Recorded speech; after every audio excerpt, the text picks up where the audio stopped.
the original recording of this by Australian Crawlies, add some delay and reverb. I always add my delay before my reverb because you don't want to delay reverb, but it's okay to wetten delay, if that's a word. So the delay I'm using is the Echo Boy.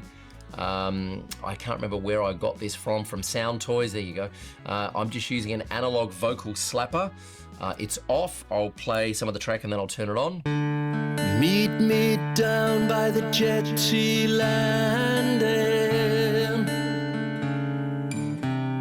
where the pontoons bump and spray. So literally just adding a back slap to the vocal. And then the final plugin here is I'm going to turn on the Lexicon 480L, which is a universal audio plugin, which is a beautiful reverb. Now, importantly here, I've got the wet solo button turned off.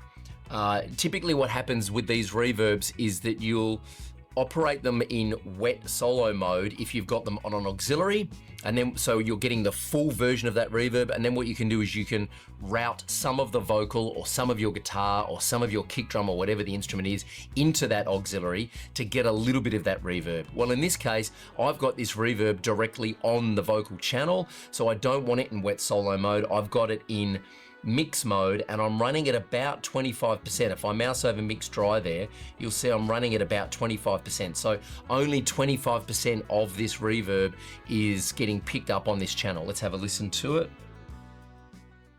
Meet me down by the jetty landing, where the pontoons bump and spray. And the preset here I'm using is Ultimate Vocal Plate. I didn't touch that, apart from turning wet solo off and putting it into mix mode. That's the only change I made to that setting.